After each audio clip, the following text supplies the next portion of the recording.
Another front in the fast-evolving conflict between Israel and Hamas is the one found online. Disinformation is running rampant across social media, where millions turn to get real-time updates. Amid the very real imagery are floods of fabricated videos and photos spread by both fake and real accounts. The companies behind giants like Facebook, X, and TikTok say they've taken additional steps to tackle disinformation around the violence. But the EU has reprimanded social media companies for not doing enough. And about all that, we can now speak to Caitlin Chin Rothman. She's with the Center for Strategic and International Studies, where she researches the impact of technology on geopolitics and society. Caitlin, good to see you. Lots of people these days getting their information on social media. With tensions running so high, are these platforms equipped to bear the responsibility that entails?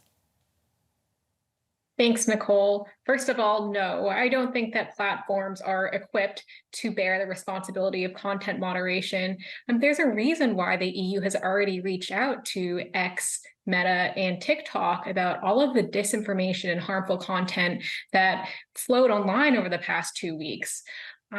We're seeing that platforms don't have the resources to detect very large amounts of content, especially in non-language English languages.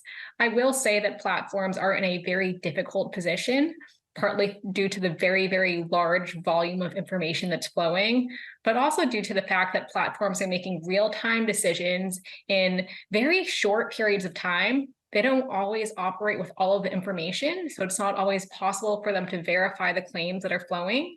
So there are both technical but also normative challenges that social media platforms are facing right now. And how are both sides in this conflict using social media to shape views of the war? We've seen both Hamas and the Israeli government post on social media quite often.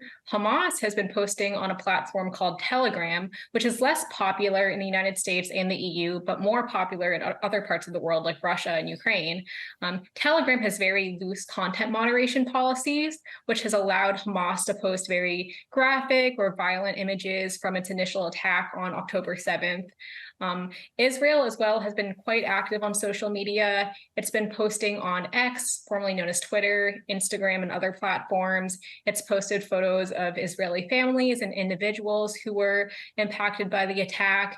Israel has also posted a pretty high-profile audio clip of what it claims to be Hamas operatives discussing the bombing of the hospital. So both sides have been very active in using social media and trying to shape a narrative, spread a message. And I would also just add that both sides are trying to reach the international community. So their audience isn't just Israel, it's not just Palestine, it's the entire world.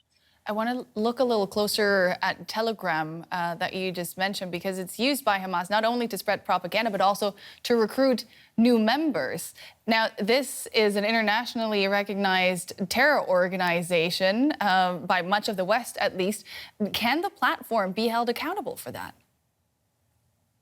So it's very difficult. In the United States, at least, we have very loose content moderation laws. So platforms are generally not held accountable for third-party content that users upload. Now, that is different in other countries, especially the EU, which recently passed the Digital Services Act, and the online safety bill in the United Kingdom is about to come into effect. Now, Telegram has not seen as much regulatory attention from the EU or the UK, I think partly because it's just not as popular in either jurisdiction. But I think going forward, I would expect governments to become more interested in how Telegram operates, especially if we continue to see violent extremist content emerge on these platforms in real-time war situations. Now, Caitlin, you study the impact of technology on geopolitics. How could social media and the content posted on it potentially shape the course of this war?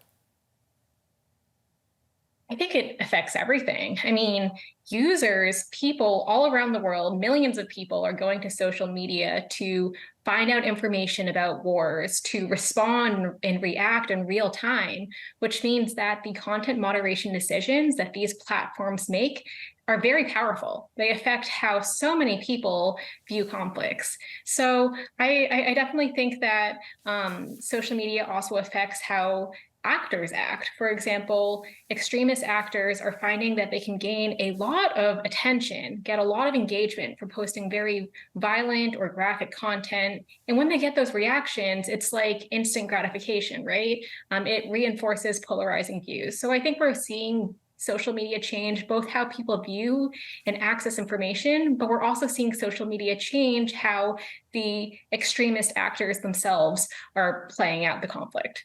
It's tremendously interesting stuff. Caitlin Chin-Rothman with the Center for Strategic and International Studies. Thanks for that. Thanks, Nicole, for having me.